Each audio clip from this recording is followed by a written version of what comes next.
মেয়েটা ও আমার ভাই হোক বা বোন হোক, এরা এই উত্তর দিনাজপুরের অল্প বয়স্ক ছেলে মেয়ে যারা আসলে নিজের অধিকার রক্ষার লড়াইতে গেছিল, যারা নিজের জন্য বাড়ি গাড়ি করতে চায়নি, যারা একটু দুবেলা দুমুঠো পেটে ভাত, মাথার উপর একটা ছাদ, হাতে একটা স্থায়ী কাজ চেয়েছিল। কি অবস্থা আজকে, কি অবস্থা আজকে চোপড়ার, ডালখোলার, কালিয়াগঞ্জের, রায়গঞ্জের, হাওড়ার ট্রেনগুলো দেখুন, দক্ষিণ ভারতের ট্রেনগুলো দেখুন, জেনারেল কামরাগুলোতে হাজার হাজার লোককে ঠেলে ঠেলে ঢুকিয়ে দক্ষিণ ভারতে পশ্চিম ভারতে পাঠিয়ে দেওয়া হচ্ছে। তৃণমূল বিজেপির নেতারা সেইটা নিয়ে কোনো কথা না বলে মানুষ ভাগের রাজনীতি করছে। কে সংখ্যাগুরু, কে সংখ্যালঘু, কার কোন ধর্ম, কার কোন জাত, কার কোন খাবার। আজকে রাত্রিবেলা হাওড়া যাওয়ার ট্রেনে করে যে ছেলেটার, যে মেয়েটা বড় বড় বাক্স প্যাটরা নিয়ে চেন্নাইতে, কেরালাতে, তামিলনাড়ুতে, মুম্বাইতে যাওয়ার ট্রেন ধরবে, আপনি তার মধ্যে ধর্ম জাত খুঁজে পাবেন তো?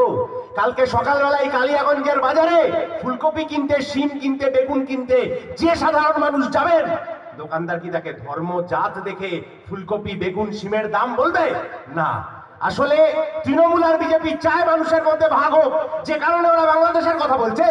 বাংলাদেশের সংখ্যালঘু নির্যাতনের ঘটনা ঘটেছে, হ্যাঁ খুব খারাপ হয়েছে।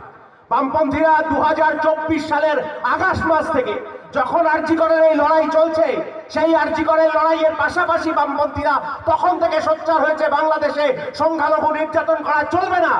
বিজেপি তৃণমূলের কোন নেতাকে আপনি আগস্ট মাসে বলতে শুনেছিলেন বাংলাদেশে ঘটনা ঘটেছে? না।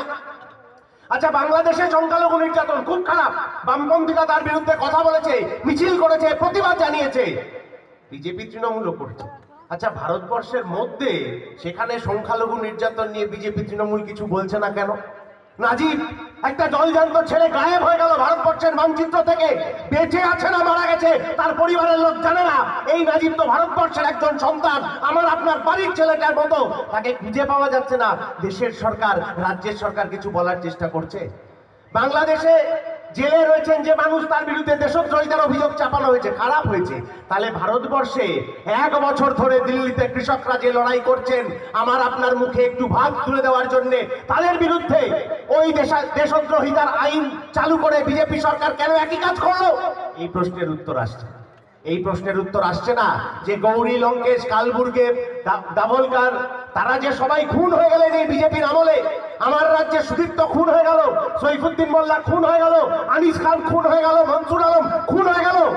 এই পুলিশ যারা বড় বড় কথা বলে, যারা উর্দি পরে ঘুরছেন চারিদিকে, সেই পুলিশ, মনসুর যখন খুন হয় সেই পুলিশ কোথায় ছিল? পঞ্চায়েত নির্বাচনে সবার গণতান্ত্রিক অধিকার প্রয়োগের দায়িত্ব এই প্রশাসনের ছিল। কোথায় ছিল সেই পুলিশ? কোথায় ছিল সেই পুলিশ যখন আনিস খানকে বাড়ির দোতলা থেকে একজন সিভিক ভলেন্টিয়ার ঠেলে ফেলে দিল? কোথায় ছিল সেই পুলিশ যখন কাজের দাবিতে কলকাতায় যাওয়া 31 বছর বয়সী টোটো চালক মইদুল ইসলাম মিদ্দাকে রাস্তার মধ্যে ফেলে পিটিয়ে খুন করলো এই পুলিশ? কোথায় ছিল সেই পুলিশ যখন আরজিকরের মধ্যরাত্রে হাসপাতাল ভাঙচুর হয়ে যাচ্ছে তথ্য প্রমাণ লোপাটের জন্য, গোটা দুষ্কৃতী বাহিনী ছিন্ন ভিন্ন করে দিচ্ছে একটা হাসপাতালের এই সেমিনার রুম, এই রুম, ওই রুম? পুলিশকে কোথাও খুঁজে পাওয়া যায়নি তো?